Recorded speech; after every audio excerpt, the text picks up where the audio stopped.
ஹே ஹாய்டா. இன்றைக்கி நம்ம பார்க்க போகிறது ஜேகேஎஃப்எஃப் தான். ஆமாண்டா, ஒரு நியூ சீரீஸ் ஸ்டார்ட் பண்ணியாச்சு. சீரீஸ் நேம் வந்துட்டு Crazy couple. Comedy, love, romance, emotional கலந்த ஒரு ஃபீல் குட்டான ஒரு சூப்பரான லவ் ஸ்டோரியை கொண்டு வந்திருக்கேன். இந்த ஸ்டோரி உங்களுக்கு பிடிக்கும்னு நினைக்கிறேன். சரி, ஓகே, வாங்கடா நம்ம அப்படியே ஸ்டோரிக்குள்ளே போயிடலாம். Headset must and don't be addict. இப்போது நீங்கள் எதையும் நினச்சி திங்க் பண்ணிக்கிட்டு நிற்கிறீங்க. என் வாழ்க்கையில் என்ன நடக்குதுன்னே தெரியல. நான் கெஸ்ட் வெட்டிங்காக போனேன். ஆனால் 1 ஹவரில் அந்த பையனை பிடிச்சி எனக்கு கல்யாணம் பண்ணி வச்சிட்டாங்க. இப்போ நான் அவன் வீட்டில் தான் இருக்கேன். இப்படி இதெல்லாம் நினச்சி திங்க் பண்ணிகிட்ருக்கீங்க. அப்போது ஜேகே, என்னம்மா நடக்குதுங்க? ஒருத்தியை கல்யாணம் பண்ணணுன்னு சொன்னீங்க, ஓகே. ஆனால் இன்னொருத்தி என்னை பொண்டாட்டி ஆக்கியிருக்கீங்க. டேய், கொஞ்சம் பொறுமையாக கேளுடா. அந்த பொண்ணு வேற ஒரு பையனை லவ் பண்ணுறேன்னு சொல்லிட்டு லெட்டர் எழுதி வச்சுட்டு போயிட்டா. நான் என்ன பண்ணட்டும்? அதுக்குன்னு எவ்வளோ ஒருத்தியை கல்யாணம் பண்ணணுன்னு சொன்னால் அங்கே எல்லாருக்கு முன்னாடியும் நான் ஏதாச்சும் பேசினா அப்பா இல்லாத பையன் எப்படி வளர்த்துருக்கா பாரு அப்படின்னு ஒன்றை ஏதாவது அசிங்கமாக பேசுவாங்கன்னு சொல்லிட்டு தான் நான் வாயை மூடிட்டு இவளை கல்யாணம் பண்ணிட்டு வந்தேன். டேய், அந்த பொண்ணை பாருடா, எவ்வளோ நல்ல பொண்ணாக இருக்கா. அந்த பொண்ணோட தூரத்து சொந்தம் தாண்டா இவ. பாரு, ஓடி போன பொண்ணோட அப்பா அம்மா பேரை காப்பாற்றணும்னு சொல்லிட்டு இவ ஒன்றை கல்யாணம் பண்ணியிருக்கா. மா, அந்த மாதிரி பொண்ணுங்கள்லாம் நம்பவே கூடாதுமா. அழகாக வசதியாக ஒரு பையன் மாட்டினா போதும், அவன் வாழ்க்கை ஃபுல்லாக கஷ்டப்படாமல் இருக்கணும்னு ஒத்துட்ருப்பா. இவளை பாரு, பட்டிக்காட்டா மாதிரி இருக்கா. இவ படிச்சிருப்பான்னு கூட எனக்கு தெரியல. அப்போது ஜேகே கணத்தில் ஒரு அறை விழுது. அது நீங்கள் தாண்டா. அடிங்க, நானும் பார்த்துட்டே இருக்கேன். என்னடா? உங்கள் அம்மா பாவம் சொல்கிறாங்க, ஒரு நிமிஷம் கேட்டு போன்னு இல்லாமல். சரி, அம்மா பையன் சண்டை வேணான்னு விட்டேன்.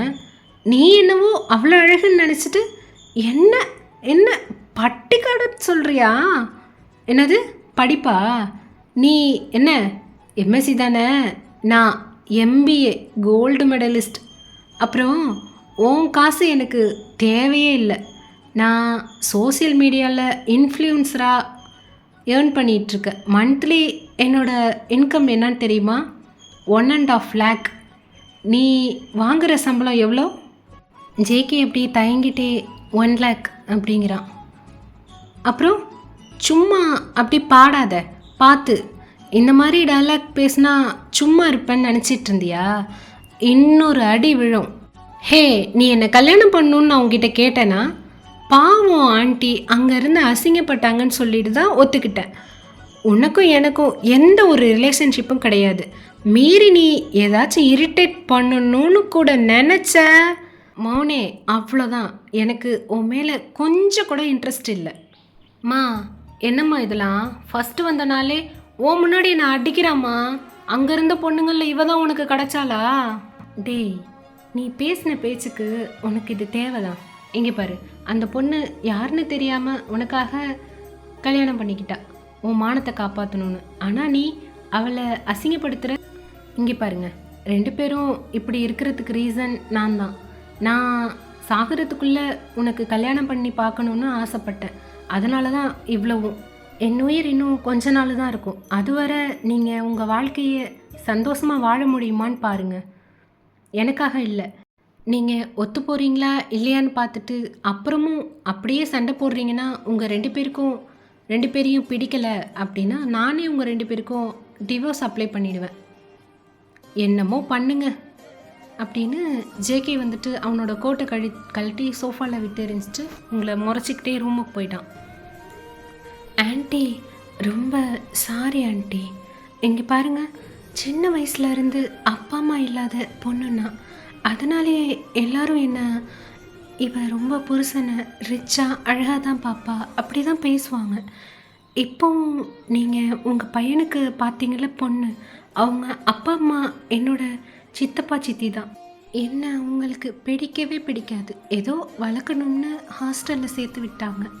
நான் கவர்மெண்ட் ஸ்கூலில் தான் படித்தேன். பார்ட் டைம் ஜாப் பண்ணி அப்புறம் காலேஜ் முடித்து கஷ்டப்பட்டு வந்தேன். சோசியல் மீடியாவில் எனக்குன்னு ஒயன் வெல்ஃபேர்னு ஒரு பேஜ் இருக்குது. ஸோ உங்கள் பையன் சடனாக என்ன அப்படி சொன்னதும் உடனே எனக்கு ரொம்ப கோவம் வந்துருச்சு. Sorry aunty. பரவாயில்லம்மா, எனக்கு புரியுது. அவன் அப்பா சின்ன வயசுலேயே இறந்துட்டாரு. இவனுக்கு 10 வயசு இருக்கப்போ நான் ஒரே பேரண்ட்டாக தான் இவனை என்னால் முடிஞ்ச அளவுக்கு நான் படிக்க வச்சேன்.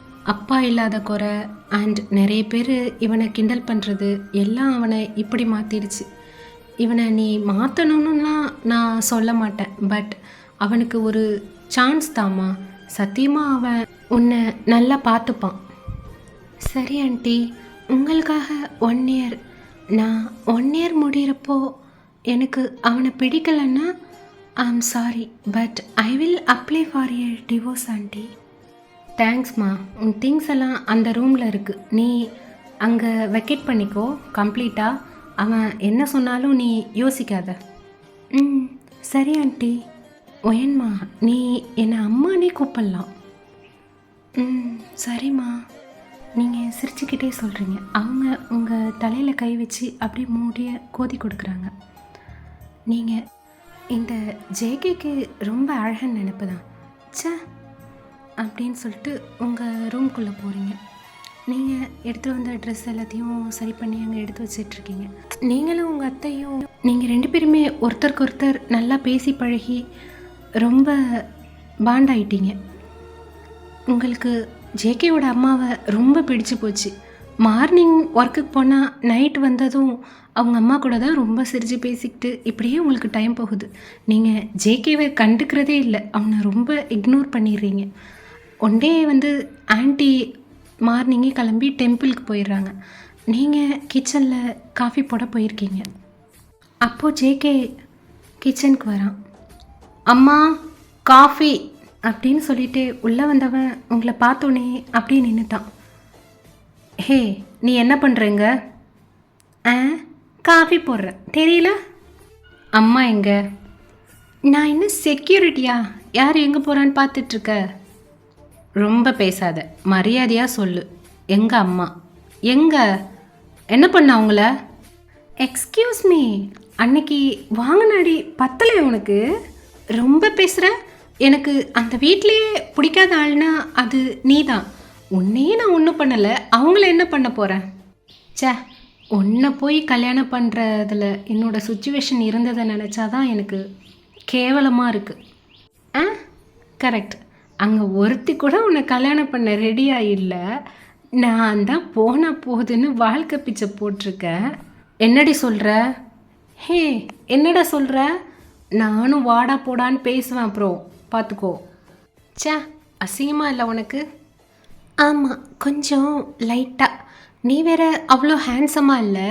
அண்ட் மோரோவர் உனக்கு 30, எனக்கு வெறும் 25 தான். ஹே, யாரா ஹேண்ட்ஸமாக இல்லைன்னு சொல்கிற? ஒன்று தான். உன்கிட்டலாம் பேசுனா எனக்கு தான் அசிங்கம். சே, நான் வரேன். அப்போது வராத, கிளம்பு. ஜேகே எப்படியே உங்களை பார்த்து முறைச்சிக்கிட்டே நிற்கிறான். நீங்கள் அவனை பார்த்து சிரிக்கிறீங்க. அவனை இந்த மாதிரி டேஸ்ட் பண்ணுறது ரொம்ப நல்லா இருக்குன்னு திங்க் பண்ணிட்டு நிற்கிறீங்க. அவன் அப்படியே உங்களை முறைச்சிக்கிட்டே அவன் ரூம்குள்ளே போயிட்டு பேக் எடுத்துகிட்டு வெளில வரான். நீங்கள் ஹே இரு, அத்தை நீ வந்தோன்னே காஃபி கொடுக்க சொன்னாங்க, குடிச்சிட்டு போ.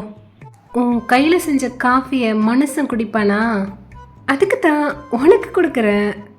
ஜேகே, ஹே நீ ரொம்ப பேசுகிறடி. தேங்க்ஸ் புருஷா. புருஷன்னு சொன்ன அவ்வளோதான். நீனு என்னப்பா, நீ என் புருஷன், நான் ஆசையாக கொடுக்குறேன், குடிக்க மாட்டேன், போப்பா. கடவுளே, இப்போ நான் குடித்தா அப்படி புருஷனை கூப்பிடாமல் இருப்பியா? அப்படின்னு நீங்கள் தலையை நோட் பண்ணிவிட்டு அந்த காஃபி கப்பை எடுத்து அவன் கையில் கொடுக்குறீங்க. அவன் ஒரே கல்ப்பில் அப்படியே குடிச்சிட்டான். நான் கிளம்புறேன் அப்படின்னு சொல்லிட்டு அவன் வெளியில் போயிட்டான். வெளியில் போயிட்டு அப்படியே திரும்பி நின்று உங்களை கன்ஃபியூசிங்காக பார்க்குறான். அப்போ நீங்கள் என்ன தம்பி பாசமாக பேசுகிறா, நல்லவன் நினச்சிட்டியா? அத்தை உனக்கு காஃபி தான் தர சொன்னாங்க. நான் தான் கொஞ்சமாக உனக்கு அழகாக சேர்க்கணுன்னு டால்கம் பவுடரை ஆட் பண்ணேன். ஹாப்பி டாய்லெட் டே அப்படின்னு சொல்கிறீங்க. அவன் உங்களை அப்படியே முறைச்சி பார்த்துக்கிட்டே நிற்கிறான். நீங்கள் அங்கே இருக்கிற ரெஸ்ட் ரூம் பக்கத்தில் போய் நிற்கிறீங்க. அவன் முறைச்சி பார்த்துட்டே அப்படியே வயிற்றுல கை வைக்கிறான். வயிறு கலக்குதே. வயிற்றுல கை வச்சுட்டு அந்த ரெஸ்ட் ரூம் பக்கம் வரான். நீங்கள் நான் ரெஸ்ட் ரூம் போகணும் புருஷா ப்ளீஸ். மரியாதையாக தள்ளு, அவ்வளோதான் உனக்கு, வந்து பார்த்துக்குறேன்டி ஒன்றை அப்படின்ட்டு அவன் ரெஸ்ட் ரூம் உள்ளே போயிடுறான்.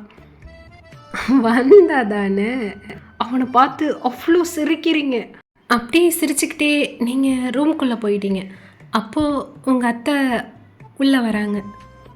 ஜேகே என்னடாச்சு, ஆஃபீஸ் போல? நீங்கள் அவனை பார்த்து சிரிக்கிறீங்க. அவன் உங்களை பார்த்து முறைக்கிறான். அது ஒன்றும் இல்லை அத்தை, நம்ம கூட டைம் ஸ்பெண்ட் பண்ண போகிறாராம் அவர்.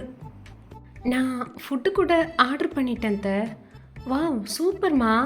அவங்க குங்கும விபூதி எடுத்து உங்கள் ஃபோர்ஹெட்டில் வச்சு விடுறாங்க. அப்படியே ஜேகேக்கும் வச்சு விடுறாங்க. நீங்கள் டடான் எல்லா ஃபுட்டையும் எடுத்து டேபிள் மேலே வைக்கிறீங்க. என்னம்மா இவ்வளோ? அவருக்கு பசிக்குதுன்னு சொன்னார் அத்தை, அதான். பரவாயில்லையே, புருஷன் பொண்டாட்டி நல்லா பேசிக்கிறீங்க போல் நீங்கள்.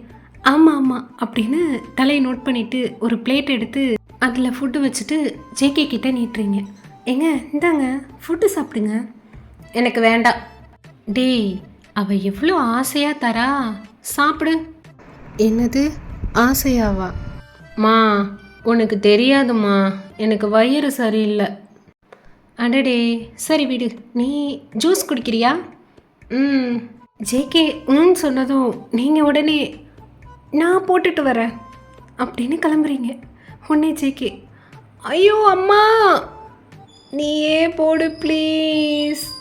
சரி ஒயன் நீ இங்கே ஏறிமா, நான் போட்டு எடுத்துகிட்டு வரேன் அப்படின்ட்டு உங்கள் அத்தை போகிறாங்க. உங்கள் அத்தை போனோன்னே நீங்கள் அந்த பிளேட் எடுத்து ஜேகே கிட்ட போகிறீங்க. இந்த புருஷா சாப்பிடு. சும்மா இருடி. அட காட்டு, ஒன்றும் இதில் நான் மிக்ஸ் பண்ணலை. ஹே வேணாம். காட்டு. சொல்லிட்டே இருக்கேன் வேணான்னு, என்ன ஓவரா பண்ணுற? டேய் என்னடா நடக்குது இங்க? மா உனக்கு தெரியாதும்மா, இவர் ரொம்ப மோசம். எனக்கு காஃபி குடின்னு சொல்லிட்டு போனேன், அதில் டால்கம் பவுடரை மிக்ஸ் பண்ணிட்டா. இவளை நம்பி எப்படிம்மா நம்ம வாழ்கிறது? உன்னை என்னையும் சேர்த்து கொன்றுவா. ஜேகே அப்படி சொல்லும்போதே உங்கள் கண்ணிலேருந்து அப்படியே டியர்ஸ் வருது. நீங்கள் அப்படியே எழுந்து அழுதுகிட்டே ரூமுக்கு ஓடிடுறீங்க. அவ்வளோதான்டா, இதோட நம்ம இந்த பாட்டை இப்போ முடிச்சுக்குவோம். நெக்ஸ்ட் பார்ட் நான் சீக்கிரமே போடுறேன். இந்த ஸ்டோரி உங்களுக்கு பிடிச்சிருக்கா என்ன அப்படின்னு சொல்லுங்கள்.